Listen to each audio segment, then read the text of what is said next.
I actually think there's 3 phases, and I will update this later.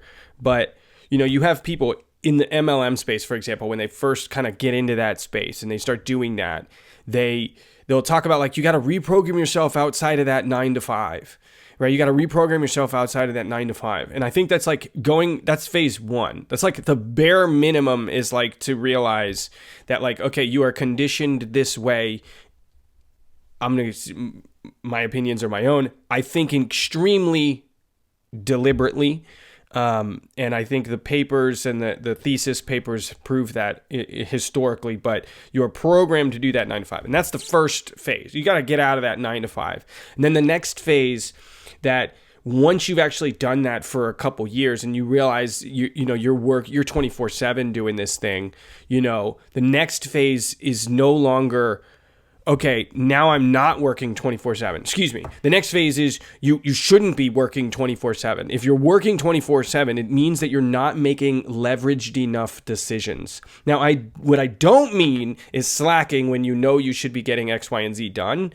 But if Warren Buffett can have his entire career based on 13 good decisions that he makes a year, there's something specific about the decisions that he's making that are high leveraged decisions. So I think that second, going from phase 1 to phase 2 is, I got to go from, employee to business owner. And then going from 2 to 3 is like, now I need to be making higher leverage decisions and taking higher leveraged actions so that I'm not running myself ragged. Like there is it is entirely different to be maybe a healthy workaholic, Alan, I'm talking to you, versus genuinely running yourself ragged. Yeah.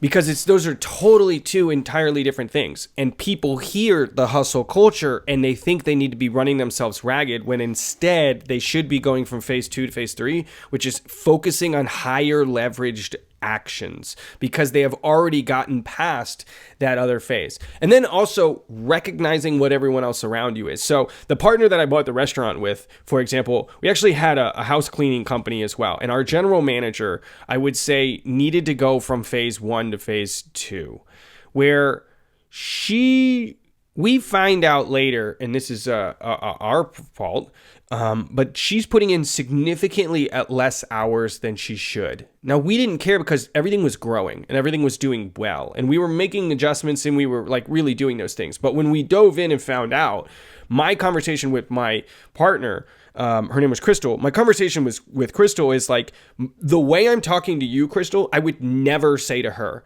Like for Crystal, it was like, I need you to stop running yourself ragged and start focusing on higher leveraged decisions because you've already reached the point of working hard. Like you know you're working outside of 9 to 5.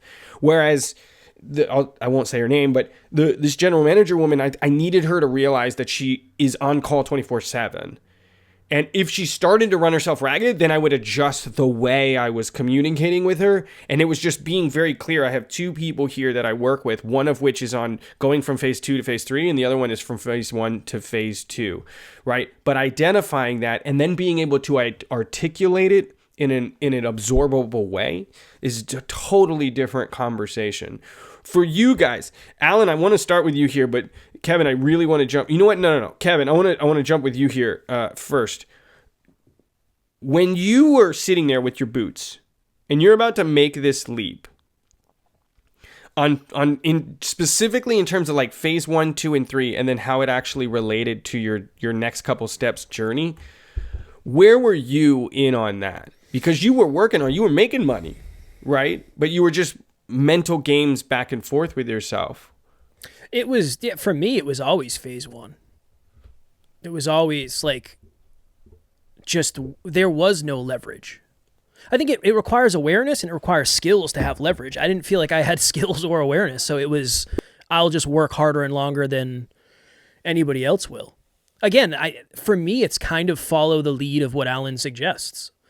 So there was a time a couple of years ago, I was doing like 25 guest episodes a week. So I was going on, we do 7, I do 8, right? We have 7 for NLU, I have 1 for PGU, and I was going on 20 to 25. So I was doing like 30, 40 episodes, a week. that was very much grinded out, but also leveraged. I'm the podcast guy. I want to build a name for myself. But a lot of that strategy, all of that strategy is based on what Alan said. So for me, it was, I have the grit. I'll do that. Tell me how much I need to work. Tell me where to put it. But I didn't really understand what leverage was. So I could not utilize it until several years into business with Alan and I together.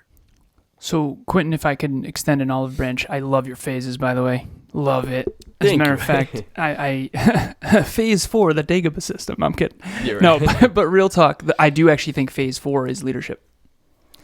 And it's the hardest phase. It's brutal. Because the first 3 phases, so phase 1 is, all right, I'm in the 9-to-5 mindset. I got through that pretty quick early on. But it was definitely obvious. It's like, oh, I'm my own boss now, so no one's counting on me. This is, what if I just fucked off all day? I'm kidding. All right. And then the second phase, I hope I can swear on this, by the way. You got to edit all that out. Yeah, if not. Fine. Okay. And again, I don't want to overdo it, but I got to be me. Let's say a little late now to ask. Yeah. About towards the end of the Damn it, guys. Phase 2 is swearing too much. No. Phase 2 is learning how to work really hard. Like, put it all on the court, will you, please? And then phase 3 is, okay, I'm already working really hard. I need to seriously start working smart, which is why I think the people who say work smart, not hard, a lot of times I think they end up lazy. And the reason why is because usually you don't work smart until after you've beaten your head against the wall a lot, right? Exactly. Yes. Innovation comes after frustration, not before. And frustration is an emotional byproduct of trying to achieve a goal and massive failure, repeated failure. So phase 4 is when you are already leveraged as hell. And that's definitely, we track every metric and habit. So for me, it's dreams, goals, priorities, metrics, habits, skills, and identity. Because once you have the dreams, goals, priorities, metrics, habits, and skills in alignment, you aren't doing them. Now we got to go into why, which is the bottlenecks, the blocks, the inner trauma, and the childhood, and the dad, and the mom, and all, whatever. But that's my coaching in a nutshell. I just gave it to you. Phase 4 is the hardest by far for anyone who identifies as unlovable, what we talked about earlier. Because this is when you're a leader. So I'm not just leveraging my time anymore. I'm leveraging everyone else's time. So everyone at NLU, we have an 18-person team. They all have timesheets.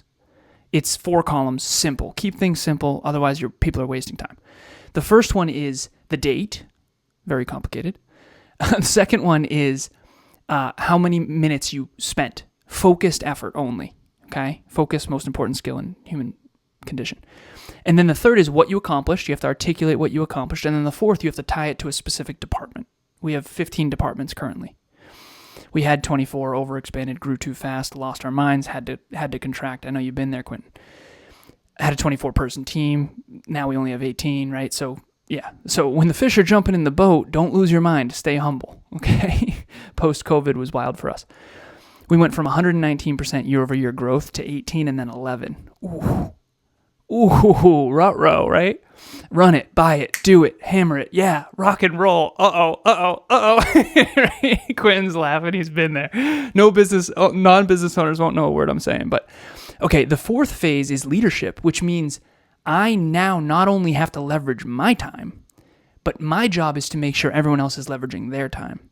I use ChatGPT to analyze all these timesheets. Dude, I know where everyone's time is going.